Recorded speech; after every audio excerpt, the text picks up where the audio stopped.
আসসালামু আলাইকুম গাইজ, কেমন আছেন সবাই? আশা করি ভালো আছেন। আলহামদুলিল্লাহ, আমিও ভালো আছি। গাইজ, আজকে মোস্ট ইম্পর্ট্যান্ট একটা বিষয় নিয়ে আপনাদের সাথে আলোচনা করব। আজকের ভিডিওর টপিক হচ্ছে ট্যাপিট অ্যাডজাস্ট। আপনাকে কেন ট্যাপিট অ্যাডজাস্ট করতে হবে, বা এটা না করলে কি প্রবলেম দেখা দিতে পারে, অথবা করলে কত কিলোমিটার পর পর ট্যাপিট অ্যাডজাস্ট করা লাগে, এর যে বেসিক যে রুলসগুলো থাকে, আজকে সে সম্বন্ধে আপনাদের সাথে কিছু টিপস তুলে ধরবো। আশা করি সবাই ভিডিওটা শেষ পর্যন্ত দেখবেন। যদি টেনে টেনে দেখেন তাহলে অনেক কিছু মিস করতে পারেন। তো এই ভিডিওটা খুবই ইম্পর্টেন্ট এজন্য, কারণ বাইকের যে 4টা বেসিক যে জিনিস থাকে, এক হচ্ছে বাইকের মাইলেজ, বাইকের টপ স্পিড, বাইকের স্মুথনেস, আর হচ্ছে বাইকের সাউন্ড। এই 4টা জিনিস ট্যাপিডের উপরে নির্ভর করে। অতএব আপনারা ট্যাপিডটা যদি ঠিকঠাক মতো যদি অ্যাডজাস্ট না করেন, ভ্যালভের যে ক্লিয়ারেন্স থাকে সেটা যদি ঠিক না হয়, তাহলে দেখা গেছে আপনারা একটা ভালো পাবেন, একটা পাবেন না। তো নানা রকম সমস্যার সম্মুখীন হতে পারেন, যার জন্য আমি এর আগেও আমার একটা ভিডিওতে দেখিয়েছিলাম, মেবি R15 হবে, বাট সুজুকি জিক্সারের এটা হচ্ছে আমার ফার্স্ট ভিডিও।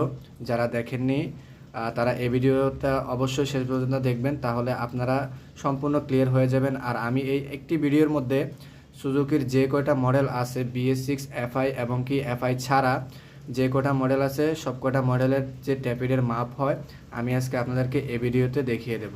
গাইজ, সবার আগে আপনাদেরকে বাইকটা টাইমিং করে নিতে হবে, না হলে আপনারা ভ্যালভ ক্লিয়ারেন্সটা করতে পারবেন না।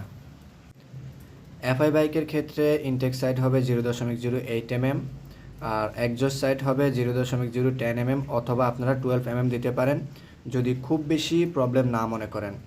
আর নন FI যেগুলো আছে ওইগুলোর জন্য জিক্সার মনোটন হোক, নেকেড হোক, যে কটা মডেল আছে তাদের হচ্ছে ইনটেক সাইড 0.08 mm, আর সেম টু সেম এক্সজস্ট সাইডও 0.08 mm রাখতে পারেন। এক্ষেত্রে কোনো ধরনের প্রবলেম হবে না। তো গাইজ, এখানে আরও একটা ইম্পর্ট্যান্ট বিষয় রয়ে যায়, সেটা হচ্ছে ম্যাক্সিমাম টেকনিশিয়ানেরই এবং কি যারা রাইড করে তাদের একটা কনফিউশন থেকে যায় যে বাইকের ইনটেক সাইড কোনটা আর এক্সজস্ট সাইড কোনটা। তো আপনারা ভিডিওতে দেখেছেন, এরপরে আমি ক্লিয়ার করে দিচ্ছি। FI বাইক হোক অথবা কার্বোরেটর হোক, কার্বোরেটর এবং কি ছোটাল, যেটা ছোটাল বডি হিসেবে আমরা যেটাকে চিনে থাকি, এই দুইটা একই দিকে থাকে। এই সাইডটা হচ্ছে ইনটেক সাইড, আর এক্সজস্ট হচ্ছে সাইলেন্সার যেদিকে থাকে, এটা হচ্ছে এক্সজস্ট সাইড। অর্থাৎ কার্বোরেটরের ক্ষেত্রে কার্বোরেটরের সাইড হচ্ছে ইনটেক, আর এক্সজস্ট হচ্ছে সাইলেন্সারের সাইড। এটা অবশ্যই আপনাদেরকে মাথায় রাখতে হবে। এটা ভুলে গেলে দেখা গেছে আপনারা একটার মাপ আরেকটাতে দিয়ে দেবেন, তখন আরেক ঝামেলায় পড়বেন। আর যখন আপনারা ভ্যালভ ক্লিয়ারেন্স করবেন, অবশ্যই অবশ্যই আপনারা ফিলার গেজের মাধ্যমে ভ্যালভটা ক্লিয়ারেন্স করবেন। না হলে আপনারা সঠিক যে মাপটা থাকে, যে বেসিক যে মাপটা থাকে, সেটা আপনারা দিতে পারবেন না। অনেকে আন্দাজের উপরে করে দেয়, এটা আসলে ঠিক না। আপনি আন্দাজ করে 100 করে দিতে সেটা পারবেন না, এটা 19-20 হয়ে যাবে। 19-20 তো হয় না, মিনিমাম 18-20 হয়ে যায়, তখন আরেক সমস্যা দেখা দেয়। তো অবশ্যই এই বিষয়গুলা মাথায় রেখে আপনারা কাজ করবেন। যারা আপনারা কাজ করেন, আপনাদের কাছে এটা আমার রিকোয়েস্ট, কারণ বাইকের এই বেসিক 4টা জিনিস এখানেই থাকে। এখানে যদি 19-20 করেন, তাহলে দেখা গেছে আপনারা একটা ভালো পাবেন, একটা পাবেন না।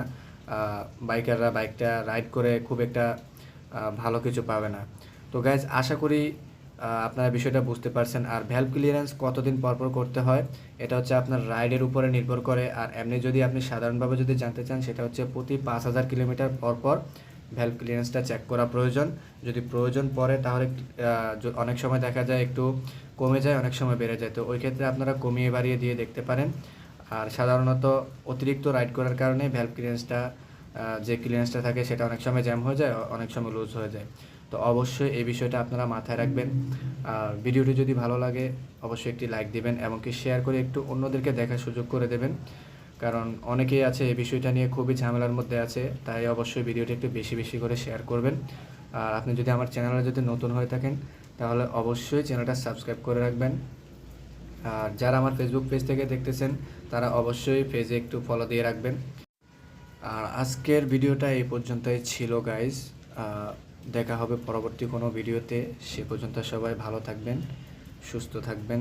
আল্লাহ হাফেজ।